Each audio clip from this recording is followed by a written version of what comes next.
TikTok is erasing any video that's longer than like 2 minutes. So you're going to get a 2-minute video, which is not going to cover everything. So we can kind of come back to this.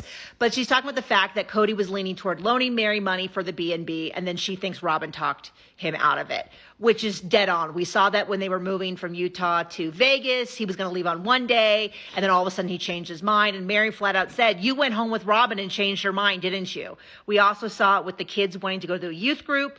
There's a whole big story with that, but I can only go into a little bit of it, which is that he wanted them to go to this youth group. Robin doesn't say anything. Christine's again and said he doesn't care. And then miraculously the next day he shows up. He actually doesn't want the kids to go. Everyone's kind of confused about what happened.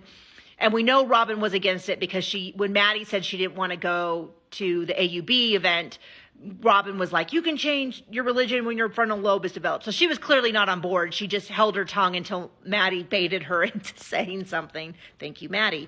And so there's this long trend of Robin disagreeing with the family, but instead of doing it on camera, Kody just miraculously changes his mind the next day. So it would not surprise me if that's what happened here. Additionally, I do agree. I do think Kody loves a business. He loves to put his name on a piece of property. He's obsessed with it. He doesn't have a lick of business sense. And I do think he was leaning towards giving Meri the money. I don't think as a loan. I think he would have said, "Yeah, we can buy it as a family investment. Meri, you and I will put our name on it." I think that's, if he had gone ahead, I think that's what he would have done. I mean, he already kind of acted like this was his business anyway after he said he was not going to give her the money.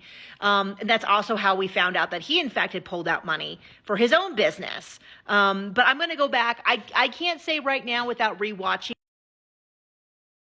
My timer went off.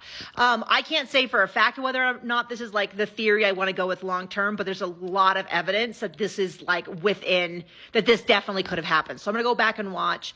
But I definitely think that he was hot to trot for this business and then sort of cooled off the same way he did when Christine wanted to go back to Utah and he was all for it. And then all of a sudden he came back and was like, "I never said I wanted to go to Utah. What are you talking about, lady? That's so weird." And I think we know who was behind that.